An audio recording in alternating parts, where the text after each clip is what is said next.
السلام علیکم دوستو، میں ہوں اظہر علی اور آپ دیکھ رہے ہیں تمام دنیا۔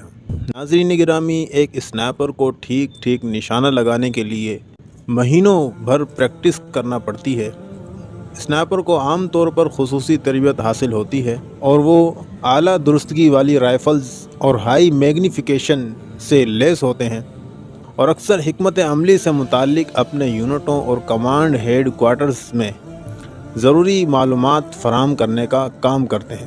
طویل فاصلے تک مار گرانے اور اعلیٰ درجے کی نشانہ بازی کے علاوہ اسنائپرز کو مختلف قسم کی خصوصی ٹیکنیکس سکھائی جاتی ہیں۔ ایک اسنائپر کو اپنے جسم اور حواس پر مکمل کنٹرول ہونا چاہیے۔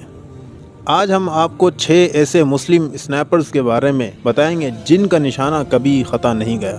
ان اسنائپرز نے دشمنوں کو کیسے ناک و چنے چبوائے، یہ دیکھنے کے لیے آج کی ویڈیو کو آخر تک ضرور دیکھیے۔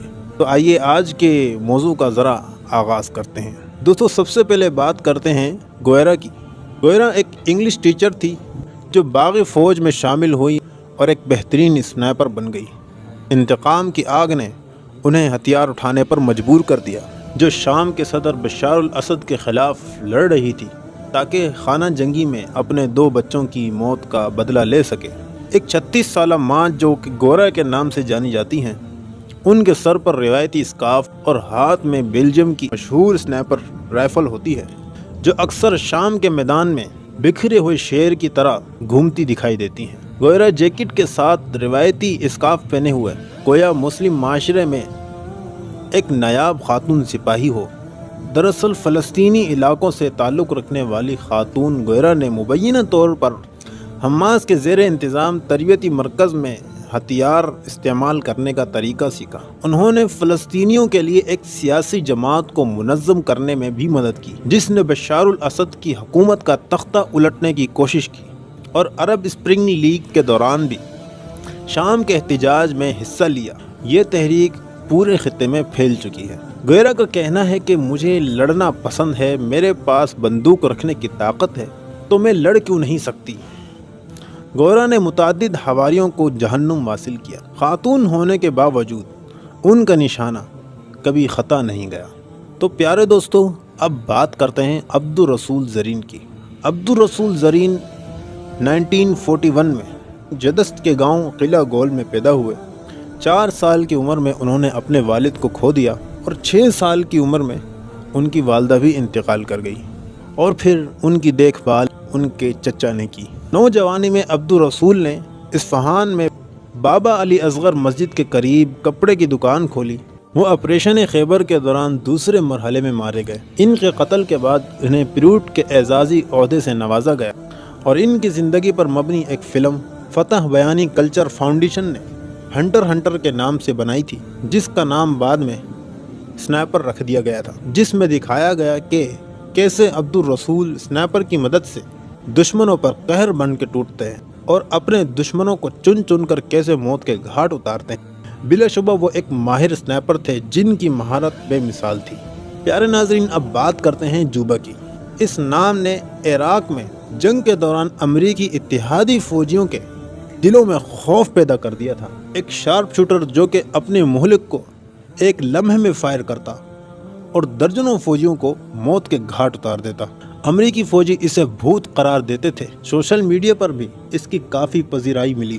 امریکی رپورٹس کے مطابق جوبا کی بندوق سے نکلنے والی گولیوں سے 300 امریکی فوجی ہلاک ہوئے، اور یاد رکھیے گا یہ ایک امریکہ کی رپورٹ ہے، اصل میں کیا ہے اسے خدا ہی جانتا ہے۔ پیارے دوستو، اب باری آتی ہے سید الغامدی کی۔ سید الغامدی کا تعلق سعودی عرب کے صوبے البحا سے تھا، اور اس نے ساتھی ہائی جیک احمد اور حمزہ الغامدی اور احمد الحزنوی کے ساتھ قبائلی وابستگی کا اشتراک کیا۔ سید الغامدی نے سعودی عرب کے صوبے القاسم میں وقت گزارا اور اس کے بعد روسیوں کے خلاف لڑائی میں حصہ لینے کے لیے چیچینیا چلے گئے۔ اس وقت چیچن جنگجو اضافی غیر ملکیوں کو واپس بھیج رہے تھے، جن میں سے اکثر افغانستان میں القاعدہ کے کیمپوں میں تربیت حاصل کر کے چیچینیا میں داخلے کے منتظر تھے۔ سید الغامدی کی ٹریننگ کا اختتام الفاروق تربیتی کیمپ میں ہوا، جہاں ان کی ملاقات احمد النینی اور ولید الشہری سے ہوئی، اور ان سب نے اسلام مخالف ممالک کے خلاف جہاد کرنے کا اعلان کیا۔ 13 نومبر سن 2000 کو سید الغامدی نے امریکہ میں داخلے کے لیے ویزا حاصل کرنے کی کوشش کی، لیکن اسے مسترد کر دیا گیا۔ پھر انہوں نے نیا القاعدہ کے کیمپ میں تربیت حاصل کرنے کے لیے افغانستان کا رخ کیا۔ کچھ لوگوں کا یہ کہنا ہے انہیں اسامہ بن لادن نے امریکہ میں ہونے والے خودکش حملوں میں حصہ لینے کے لیے چنا تھا۔ جون 2001 میں وہ امریکہ پہنچ گئے۔ امریکہ میں قیام کے دوران انہوں نے خاموشی سے فلوریڈا میں سکونیت اختیار کی۔ سید الغامدی کے بارے میں بتایا جاتا ہے کہ انہوں نے سنائپر کی مدد سے 500 کے قریب امریکی فوجیوں کو ہلاک کیا تھا۔ پیارے ناظرین، اب بات کرتے ہیں ابو تحسین الانصاری کی۔ ابو تحسین الانصاری عراق کے تجربہ کار سنائپر تھے جو عراق میں پاپولر موبلائزیشن فورس میں رضاکار کے طور پر بھرتی کیے گئے۔ انہوں نے عراقی خانہ جنگی کے دوران ISIS کے 384 سے زائد ارکان کو ہلاک کیا تھا۔ انہیں شیخ آف سنائپر اور ہاکائی جیسے القابات سے نوازا گیا۔ ابو تحسین الانصاری 1 جولائی 1953 کو بصرہ میں پیدا ہوئے۔ انہوں نے 1970 کی دہائی میں کویت کا سفر کیا اور وہاں کئی ملازمتیں کی۔ ان کے پاس اپنی حفاظت کے لیے ایک فرانسیسی رائفل تھی جس سے وہ خرگوش کا شکار کیا کرتے تھے۔